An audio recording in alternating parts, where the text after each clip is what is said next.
Depending on who you may ask, you may get a different opinion on whether a size of development can affect the returns of a property. If you ask an agent, they will say that a large development will naturally have higher volume of units being listed and sold. And with each price hike being hit, the next seller will take that as a new benchmark. What this will generate is a higher transaction with a higher momentum. If you ask an economist, they may say the higher supply within a large development will have a risk of oversupply, higher homogeneity, as a result, a higher price elasticity. What this means is that a higher price elasticity will result in a scenario where a higher price will actually have a corresponding drop in demand. Before we decide who is right, let's localize some of the parameters in Singapore context. Largest condo development in Singapore is Treasure at Tampines, accounting for 2,203 units. The smaller developments at less than 100 units are called boutique developments, which include Balmoral Spring, Jensen House, to name a few. Fun fact, do you also know that there are over 1,700 of boutique developments in Singapore, accounting for 50% of all condos, private condos in the market? So now we have a range from less than 50 units to over 2,000. Very widespread. Let's put in place a control. For this control, I'll use average size of developments launched recently, which I estimate to be a development size of over 500 units, but less than 1,000, which is also the number of units launched in recent developments like Nava Grove and Pine Tree Hill. For this control, I'll select Water View with a development size of 699 units. Is to perform a price growth analysis for the period from April 2020 to April 2025 for each of the sample below.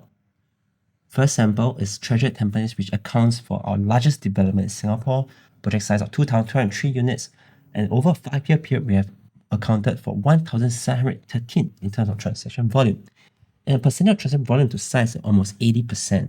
That does give some weight to what the agent mentioned, where a bigger development will drive more listings, and with more listings will drive more transactions, and more transactions drive more momentum. Does have some self-fulfilling prophecy right here. And then we have Waterview, which are control sample, a project size of 696 units, transaction volume of 184 over a 5-year period, and percent of transaction volume to size, about 26%. And lastly, we have Balmoral Spring, a project size of 27 units, and only a transaction volume of 7 over a 5-year period. If we break it down, we compare it in terms of percent transaction volume to size, that's also about 26%, comparable to Waterview. If I were to do a price chart comparison here, you notice that for Balmoral Spring, my trend line is much steeper. That's what I can see for Treasure at Tampines. If I break it down into actual numbers, you will notice that Balmoral Spring is the outperformer here at 10.81% year-on-year growth. One thing to note here is that I do not have any transactions performed by Balmoral Spring in 2020, so I have to tweak the data comparison a little. I have to do it from 2021 to 2025 instead, and which accounts for about a 4-year period, but it's not a big issue. So back to this, I have Balmoral Spring at 10.81% year-on-year growth, Treasure Tampines at 5.25%, and lastly, our control at about 9%, Waterview. It's not that intuitive just compare among these three properties. We have to compare against the country index, which is what we call property price index. In this case here, we have property price index over a 4-year period, 6.17%. So key observations here. Only Waterview and Balmoral Spring outperform the property price index, or what I call PPI, while Treasure at Tampines underperform it. Regarding the size of the development, there seems to be a threshold before demand becomes more price elastic. And it does give some sign that maybe a development size of over 2,000 may be too big. Next second observation. Balmoral Spring, having the smallest development, is the strongest performer on the sample and gives weight to the comment of the economists. Is there some selection bias in my sample though? Because to be fair, I only have one property for each of this bucket size. So yes, I do admit there is. So why do I say that? Let's find a property that is Balmoral Crest. You notice that Balmoral Crest is actually just right beside Balmoral Spring. And the performance of it is very, very different from Balmoral Spring. If I were to uncover this statistics here,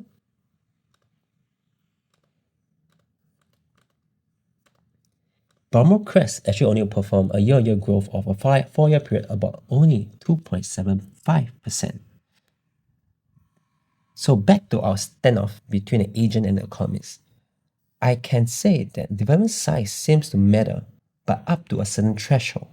And for a smaller development, it's even more critical to uncover other variables to find its true value. Key takeaway here is that the size of development is not everything, and there are many other variables to consider as well, which includes market conditions, i.e., timing the market, product differentiation, unit mix as well as layout efficiency, developers' reputation as well as track record, property's age as well as its condition, location and accessibility, and many others.